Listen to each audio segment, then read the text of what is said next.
Good morning, dear students. Today we'll be starting with the chapter 2 of history, the rise in nationalism and the Indian National Congress. What we'll study in this part, we'll be discussing factors promoting growth of nationalism and social reformers and their movements.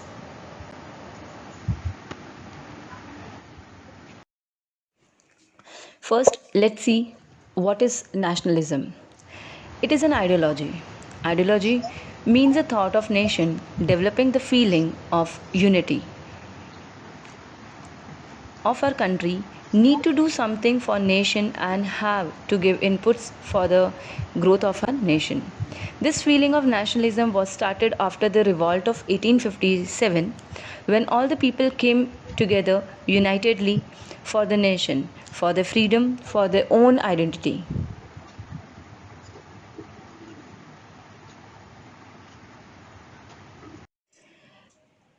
War of Independence. It was held in 1857. We have already seen that Britishers entirely suppressed the revolt of 1857. Then also the biggest contribution of this revolt was an inspiration in Indians of unity for freedom.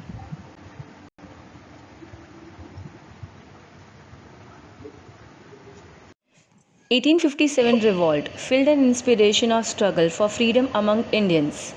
Apart from 1857 revolt, many small minor revolts took place at many places such as in Bengal, Indigo movement, Punjab, Kuka movement, Wahhabi revolt in Maharashtra, Balwant Phadke started the revolt in Andhra Pradesh, Rampa rebellion was started. So these kind of small revolts started in entire country.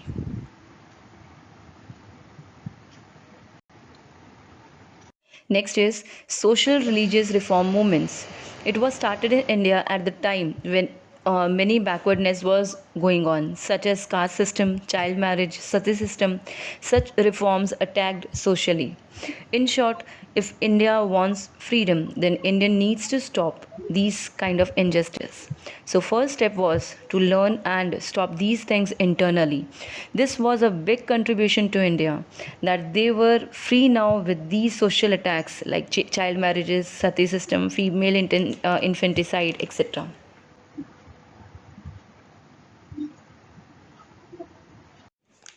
Next, the reformer that we are going to study about Raja Ram Mohan Roy and the Brahmo Samaj. He was also called father of Indian Renaissance.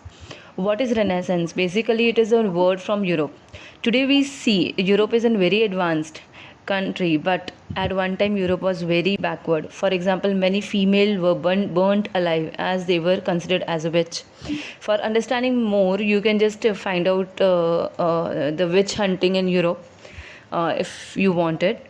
Then the one period of Renaissance started. Many reformers came and stopped these cruelties. So their contribution made Europe so modern as we see now. Same was done by Rajaram Mohan Roy. He stopped sati system, opposed untouchability, female infanticide, and we can see the changes that come have across India.